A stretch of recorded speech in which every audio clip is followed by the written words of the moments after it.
Je lis du livre de Genèse, chapitre 42, versets 9 à 13, ce qui suit. Joseph se souvint des songes qu'il avait eus à leur sujet. Et il leur dit, vous êtes des espions. C'est pour observer les lieux faibles du pays que vous êtes venus. Ils lui répondirent, non, mon Seigneur, tes serviteurs sont venus pour acheter du blé. Nous sommes tous fils de même homme. Nous sommes sincères. Tes serviteurs ne sont pas des espions. Il leur dit nullement. C'est pour observer les lieux faibles du pays que vous êtes venus. Ils répondirent, nous, tes serviteurs, sommes 12 frères, fils d'un même homme, au pays de Canaan. Et voici le plus jeune est aujourd'hui avec notre père. Et il y a un qui n'est plus. Il n'est plus. Prions. Seigneur,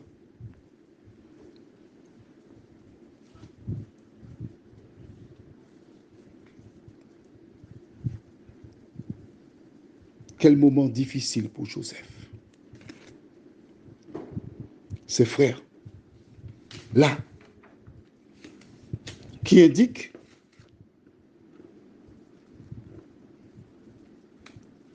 que Joseph est mort. Éternel, quelle souffrance. Quel coup dur. Alors que nous lisons ta parole, que ton esprit nous aide à comprendre au nom de Jésus pour ta gloire éternelle. Amen. Je sais que tu as une question. Hein? Pourquoi Joseph n'a-t-il pas dit une fois pour toutes à ses frères, c'est moi Joseph que vous avez vendu? Pourquoi il fait la comédie comme ça avec eux? Il joue avec leur nerf. C'est une manière de se venger. Toute espèce de commentaire fusé quand j'ai eu l'occasion d'enseigner ça à certaines personnes. Est-ce le cas? Non. Joseph était en train de tester ses frères pour voir s'ils avaient changé. Alors il pose des questions pour entendre. Mais en même temps, il ne peut pas dire qu'il est Joseph. Il a besoin d'une information.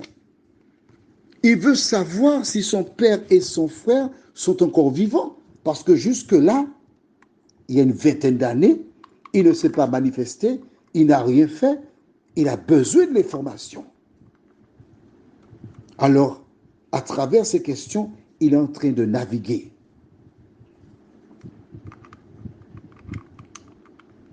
Et là, il découvre que dans la tête de leur frère,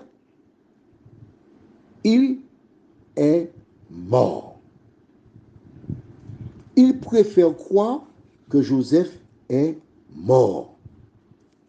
Ils disent à ce monsieur qu'ils ne connaissent pas qu'il y a un, il n'est plus. Dans leur tête, ils ont assassiné Joseph. Dans leur tête, il n'est plus. On fonctionne comme s'il n'était pas là, parce qu'il n'existe pas.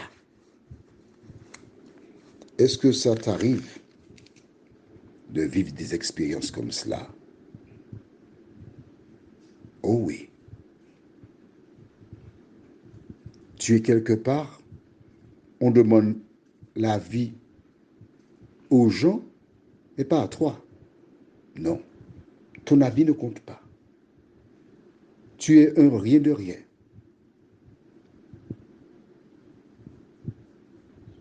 Bien des personnes souffrent parce que on les écrase. Mais quel que soit ce que tu traverses, je t'invite à faire comme Joseph. dans le calme et la confiance que sera votre force. Prions. Seigneur, pour beaucoup de personnes qui font leurs affaires, nous n'existons pas. Elles nous rencontrent, elles ne nous voient pas. Mais elles ne manquent pas de tenir des commentaires à notre endroit. Joseph a été seul en Égypte, mais avec l'Éternel. Toi qui m'écoutes, tu penses être seul, mais l'Éternel est avec toi. Seigneur, merci de nous aider à garder à l'esprit que tu es avec nous tous les jours jusqu'à la fin du monde, nous t'en prions. Au nom de Jésus et pour ta gloire éternelle. Amen. Je te souhaite une bonne nuit sous le regard de Dieu.